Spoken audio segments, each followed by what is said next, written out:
Well, welcome Springfield Faith Center to SFC Without Walls, episode number 7. We are on number 7, and this is an exciting week because Pastor Brandon and Pastor Tony are gone right now, so I have 2 new guests with me.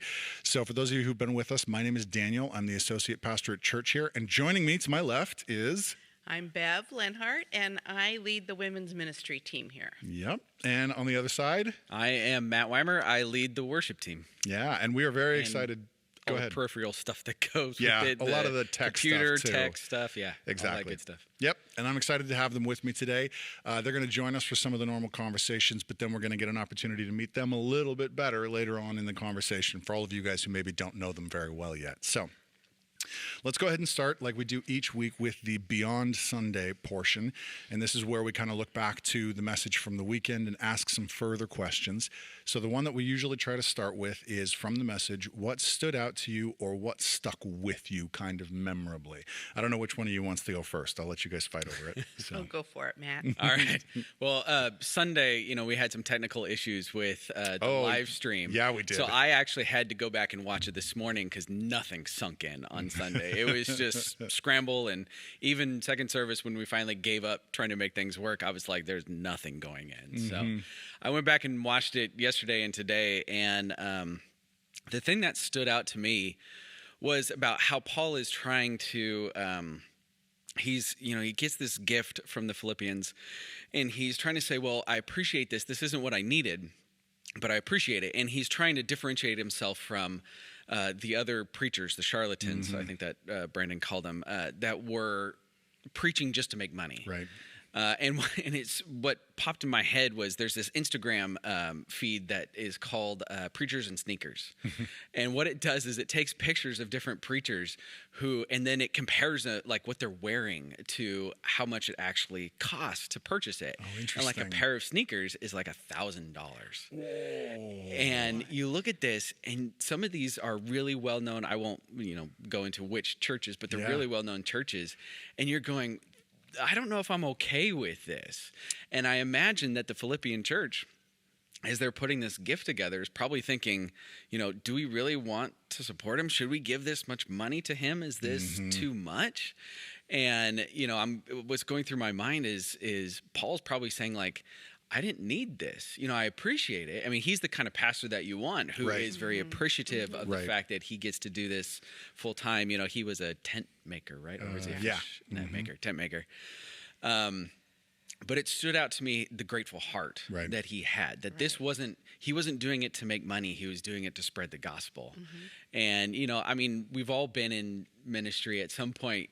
What goes through your mind is, okay, should I just go out and find a new job? Oh, my goodness, do I really want to be doing this? And I imagine Paul was there too, multiple times saying, oh, Jesus, if you hadn't stopped me on that road, I'm not sure I'd really this is worth it. Yeah.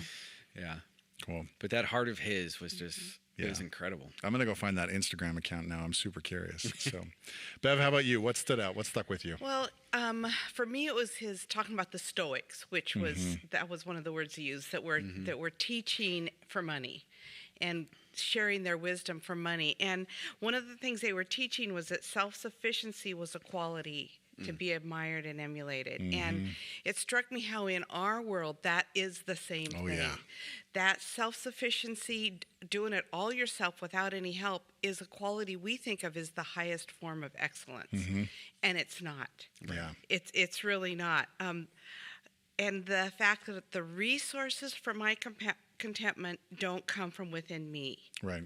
So part of what was cool to me was the scripture that we always quote from that section is, I can do all things through Christ who strengthens me. Yep. But he was talking about, I can do this hard thing. I can do contentment because Christ strengthens me with that dynamite power. And then to connect also in there the section in Ephesians that's talking about the armor that uses the same word for power. Yeah. These things are what we can use for the power of God for our contentment. So the things in the list. We can use truth, and we can use righteousness, and we can have the readiness that's from the good news about peace, the peace of Jesus. And we have the faith and salvation and God's word, which is our sword. Those powerful things are what we can use to achieve contentment in our life. Right. And that was a wonderful connection for me. Yeah. In my head. Yeah. And that was the thing that stuck with me as well. That comment that he made, that verse there, verse 13, is not about success. It's about contentment, because that's very much what he's talking about in context. And that, resonated with me, because I've read this 1,000 times, but it's easy, I don't know, it's easy to read that section and just kind of lose sight of the context and think that the verse is talking about something much larger than that. I can achieve things. I can do things. Which may be true, right? Applicable. Yeah, it may still be applicable to other situations, but it is worth remembering that where Paul uses it here is it is about something very specific. And that was also the section that challenged me, looking at it, because it put the focus back on contentment there. When Paul is talking about it, and he makes those comments about, I know what it's like to live with very little and to survive on that. I know what it's like to have plenty and to survive with that. But really the goal there is that sense of contentment, that sense of okayness in whatever your circumstances are. And Brandon said something, he used the phrase contentment, or rather, I don't remember if he said this exactly, but he said something, and my brain filled in the blank and thought, I don't know if this is what he was talking about, but this is my takeaway now. I don't know if you guys ever do that, but that's sometimes, the preacher will say something and I will decide I'm going to hear something different, and that's what I'm going to learn today. But what I walked out with was this idea: contentment takes practice. It's something that I have to engage in conscientiously and practice doing. It's something in a very real way. Contentment is something you can get good at, or you can be bad at it. Yeah. And if I'm honest about myself, I feel like contentment is something I am very bad at under most circumstances. Oh, yeah. Well, and obviously, God knew that this is a really hard thing. Oh, yeah. Because why would he have provided such dynamic power for us to achieve it if it was easy? Yeah. It's obvious that it's hard. It's going to take a lot of work. And Brandon did use the word practice. Did he? Good. What was interesting, our home group was discussing this Sunday night and talking about learning how to be content.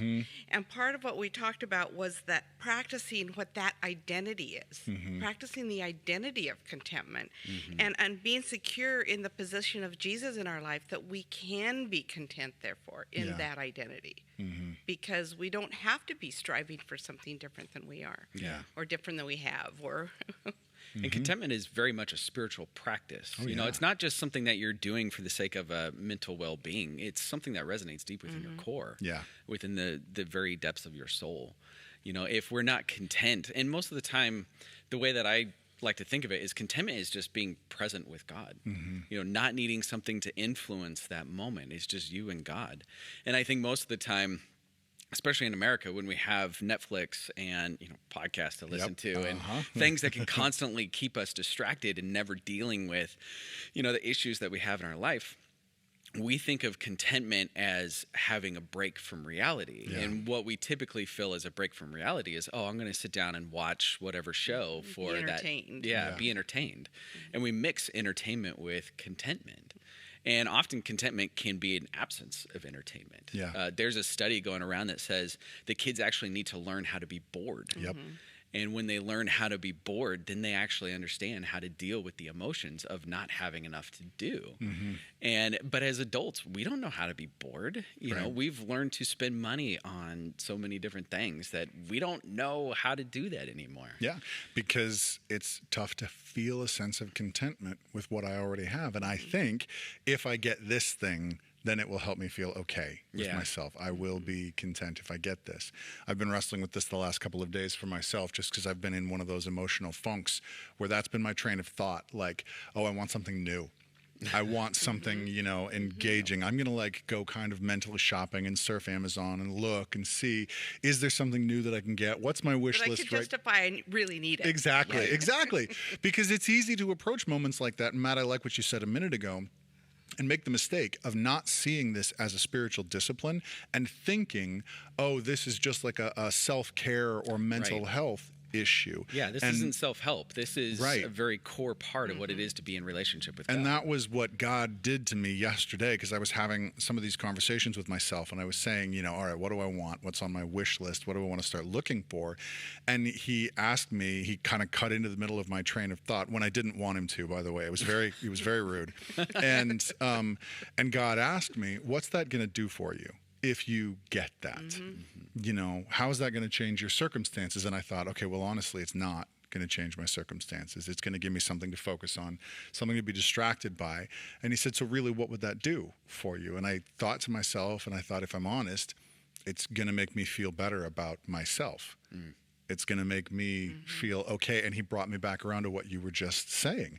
And he said, that's not your job to take care of that part. And also, anyway, but he brought me back to that place of that spiritual discipline of saying, that's something that I want you to come to me and work on resolving in my presence. And if you get stuck thinking, I've got to find a way to distract myself, I've got to find a way to achieve my own contentment, I will miss out every time on the opportunity to engage with God in that space and to receive something from him. That whole delayed gratification thing is really important. That's one thing I was sharing, is it's real easy to think, the whole shopping therapy. Yeah. Retail therapy. Exactly. That I think I want to go to the store to look for something. And I have lately just been saying, I'm just going to go home, and I just turn and go and just stop that because it's not urgent that minute. Right. And then later I don't necessarily care to go get it. So it's okay to pause on that. When my kids were little, they learned not to not ever say to me, I'm bored. Oh, yeah. Never would they, because I've if been they tormenting did, my son these last few days because he came to me yesterday and he's like, Dad, I'm bored. I'm like, well, the garbage is tomorrow, so I'd like you to go around the house and collect garbages. And he looked at me like, I'm never saying that again. Yeah. I've made a terrible mistake. It works. Okay, either entertain yourself or I'll find something for you. I will find Never. work. Those words weren't used in our house then. So. Yeah, I got to remember that one. But it also goes along with, Bev, I love what you said a minute ago about that self-sufficiency thing, because I think there's an element of that contentment where it's easy to think, this is my responsibility. Yes. In that whole value for self-sufficiency, I should be able to make myself content in these circumstances and in these moments. And really, very specifically, what we see from this section of Scripture is that is not true. That's not where it comes from. No. That Paul is speaking out of this place of saying, I have had varied circumstances, the whole spectrum, the whole gamut, and never once has it been up to me to make myself content. It has always come through the power of God in those and moments. I think using those moments that you were talking about of looking for something to fill you up, that those are good eye-opening moments to say, oh, wait, I'm looking the wrong place. Right. For me, I am a very self-sufficient person, which has been well for me during widowhood. Sure. However, it's not healthy to think you are responsible for every part of your life, and I don't need anybody's help to do anything. That's not healthy. And so you have to humble yourselves once in a while and let people help. Yeah. That's something that, and I like what you said, let's be fair, because there is a degree to which self-sufficiency, totally fine, right? Not inherently unhealthy, but it can become unhealthy. Yes. If I end up with this perspective that all of these elements are my responsibility, I'm continually shocked as I pay attention to Paul's life, right? Because with that self-sufficiency thing comes this perspective that the older I get, the more I do this Christianity thing, the longer I know God, the more capable I should be, right? Right. That if the goal is self-sufficiency, if that's what health looks like, then the more I should be able to do life and Christianity, the longer I practice it, the longer I do it. But when I look at Paul's life, what does he say? The older and older he gets, he says, I had to learn weakness, in 2 Corinthians when he's talking and God gives him the thorn in his flesh. And God says, my grace is sufficient for you. And Paul says, the older I get, the more I realize I need more of God's grace, not less. Yeah. I need more of his power and his care, not less. And that is something that I am still stuck in the middle of learning. It is not coming quickly or easily to me. So... Well, you go back to the story of Adam and Eve, in the garden. It's not like God was present or walking with them 100% of the time. Yeah. It's clear when they're with the snake that God is not present at that moment. Now, we know that he's present in every moment, but his physical presence wasn't there with them. And so he's expecting some sort of self-sufficiency from them. He's built them to be capable of handling that moment. But they, in that moment, choose that they're not going to be content with what God has given them. Yeah. They want more. Mm-hmm. The snake manages to convince them that there's something that they don't have, and they must have it. And, that's what we are, especially in America, the constant feel of we need to have. Like, my kids, they'll watch YouTube, kids' YouTube, but we make very clear to them, you can watch like the cartoons, but you're not allowed to watch toy videos. Right. Any of the toy videos you're not allowed to watch, because inevitably what happens is, ooh, this toy. Yeah. I want this toy. Can you get me this toy? Yeah. Or, I need that toy over there. And it's like, no, you don't. You've got a room full of toys that you don't play with. Oh, my goodness. Every time I tell you I'm going to throw them out because you don't play with them, you yell at me for throwing them out. Well, and our world, our media, is the whole point is making you want more. Yeah. The whole point is you don't have enough with what you have. You need this, this cool thing. Yeah. Yeah. And the funny part is, as soon as you get it, like that desire for it, you're not content until you have it. And then as soon as you have it, you're like, well, that's great. Yeah. That was kind of cool. Okay, what's the next thing that I want? What's the next thing? Yeah. And so really those moments need to become this opportunity to practice contentment, this invitation into that space with God, to look at those moments and those things not as a way to meet our own needs, but as a way to go, all right, God, what am I really trying to do here? And how can you meet me in the middle of this? So, all right. Well, thank you both for your thoughts. That was a great conversation. I really enjoyed that. Let's go ahead and transition a little bit, because I want to spend some time talking about you guys personally, okay, and what you're doing here at the church, and particularly what you're excited about. So who wants to go first? Go for it. Okay. Bev, all right. So Bev, go ahead and give us a bit more of a specific look at what you do here, what your role is, and then go ahead and tell us, what are you excited about right now? What do you see God doing, and where are you excited for the church to go, especially as it applies to what you're working on? Okay. Well, I started this role right before COVID hit. I started it, and then like a month later, we went on a women's retreat, or 2 months later, it was a little crazy. And then... Go ahead, you're okay. Then we, COVID hit, and that I didn't really have a lot of preformed ideas about what my role was going to be, because I have not ever done this before. But to have the whole social circumstance change was interesting. And I continued to meet with my team of leaders who are fabulous idea people. So we've grown together. We took advantage of the time to meet weekly still, and to have Bible study together, and to talk together and get to know each other closely. So I got a wonderful opportunity most people don't have when they step into a role, because I got to have special time.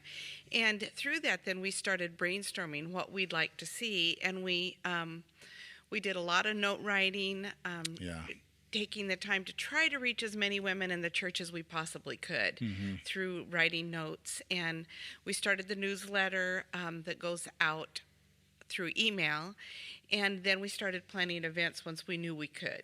So that's a new thing for me, because I've never done that part before. So it's stretched me. It has stretched me a lot. But I've also gotten to spend time mentoring with younger women, which I'm loving. We are loving building relationships. Very cool. And part of what I'm liking and enjoying about this role is seeing women in our church interact with each other. Good. And cross-generationally. And I know for some people, they think they would like to do that, and they don't know how, because they don't think they know people of other generations. Well, they're all around us. So all it takes is going up to them and greeting them, and, you work into any kind of friendship. But a mentorship role is two people sharing together, regardless of the age. It can be different generations. It can be the same. So I'm really excited to see how my team works. They're just awesome. They jump in. I thought, well, maybe I'm going to have to start assigning them tasks. No, we started planning things, and someone said, I'll take that. And someone says, well, I'll run that. That's and cool. So That's they awesome. are taking on the role of administrating a certain event themselves. So it's wonderful. So I'm excited. The women in our church really, the exciting thing is they love the Lord. They love Jesus. They love the Word. They love worship. We had a fabulous worship night here. Good. And so we do fun events because we want women to connect, but they really treasure the spiritual times. Good. So I'm excited for when we can do more of that. I'm excited for women to learn to connect, not through a church-sponsored event. I encourage a lot. There are small groups of women doing their own studies. That's what I encourage you to do. That's more a biblical format than the church holding an event. Right. So forming smaller groups where people get together, and I have resources for materials. I'm not going to form the groups for you, Right. however. Right. So that's kind of what we're looking at right now. I have no idea very far down the road, just because things have been so unknown. They've been, and they're changing so quickly right now. They are with so the restrictions quickly. and things. Yeah. The funny thing is, I never ever pictured myself in this role. This was not a lifelong dream of mine. I'm retired. Mostly I've done kids all my life. I've done kids ministry. I did kids musicals. I've done kids programs, and I've done kids Sunday school for eons. That's what I did, not women's ministry. So this is a new challenge. Yeah. But it's been really fun. Good. Yeah. So glad. Yeah. When you've been doing a great job through a very, very difficult year. So. Crazy year. Yep. Super crazy. All right, Matt, your turn. All right. So I coordinate and run and cast vision for the worship team. That includes people running the computer for lyrics, for the camera. Jeremy this last year was instrumental in putting all of that together. Yes, he was. Yeah. And so I got to give a shout out to him. When he stepped down, I took on the responsibility of making sure it all works and keeping it going. And I mean, what he put together has been pretty seamless and flawless. And so it didn't take a whole lot for me to take over. But now I'm coordinating the people who are running all that. So I coordinate our worship teams and cast vision. Part of my job is recruiting new people. And I mean, I went to school to do this. My undergrad is in music and running worship teams. And then I was crazy and went on to get a master's on top of that. Yep. And so I really enjoy music. When anybody asks me, like, Matt, who are you? My first instinct is, well, I'm a musician. And so everything I do, I process through music. And so getting to be a part of this team and run this team has been really incredible. You know, I came on at a time, and this isn't to say anything negative about, you know, your dad or Pastor Steve or any of the church before, but I came on at a time where you could see there was a tiredness to the church. Yeah. And we weren't really, like, running the worship team, it was evident that there was sort of this sense of, like, we used to have a deep passion. What happened to that? And I had kind of a difficult time trying to inspire that, and we lost some people, and it kind of killed my passion for worship a little bit. Then the pandemic hit, and it was sort of like this massive scramble for probably about 9 months of getting the technology to work, figuring out how to lead worship. And I got to tell you, leading worship for an empty room it's not fun. It's not fun. Different experience. We're all on the worship team. Yep. We know what it's like. I mean, because you're going, I don't know how to do it to a camera, because a huge part of leading worship and being any kind of musician is you're playing off of the feelings that you generate in other people. There's this sort of back and forth. Right. And, you know, when they're excited about the music, you get excited about the music, and that inspires worship to this greater and greater degree. And it's impossible, almost impossible to do to an empty room. Yeah. And so we spent I think 9 months just like scrambling, trying to figure out how do we do this. And that first Sunday when Brandon brought everybody back in, it was wonderful. The passion that I had kept hearing about that we had once had was there again. Yeah. I think what happened was people lost worship. Or, I mean, we were bringing it to their living rooms, but it's not the same thing. There was a proximity. There was a distance. There was a space. And so they come back in, and there was a passion for it. And that passion is still ongoing. And I can tell that SFC has made a change. And it's not just a leadership change. It wasn't really about that. I think it was a change of like, we lost something. Yeah. And now we know how precious it is to us. And so we, as the worship team, have been able to grab onto that and move it forward. I've not been doing well with words today. We've been, able to capitalize on it and use it to inspire the church. We've gotten some new technology that was important for us to be able to do worship well through the live stream. Exciting and intimidating all at the same time. Exciting and intimidating because now you have to live up to the expectation that you just got with the new technology. I can go back and listen to myself and shake my head and groan. Well, not just, that too, but also the sense of like we just spent some money that is the church's Investing money, in and this so part, now we have to actually live up to what we've asked of them. And I think our team is doing that really well. It's giving us an opportunity to step into a new season, both as a worship team and as a church. Yeah. One of the things that was the biggest difference that was really hard to kind of catch on to, before your dad died, we had 3 services and 2 practices. Yeah. And then after he died and we went into the pandemic, we had 1 practice and 1 service. Yeah. And I caught on shortly before Brandon got here that we weren't doing as well. And it dawned on me that we didn't have as much time on a weekend as we used to. Yeah. So we're starting to implement new practices, ways of coordinating with each other. We're starting to spend more time in songs. One of the things that we've done is, even though we're trying to keep worship about the same length as before, we've cut down the number of songs. Yeah. Which for some people, they want to sing as many songs as they can. But what we're trying to do is spending less time just hitting the top of the song and working our way to the bottom, and more time experiencing the worship within the song. Yeah. And that's something I'm very passionate about, because it encourages us to close our eyes in worship, to get away from the words in worship. There's so many times where you just read the song and you get to the end of the service and you're like, wait, did we do worship? I can't remember. Right. And this, you get out of your head and you get more into the emotions of what worship is. Yeah. Cool. Yeah. Very cool. All right.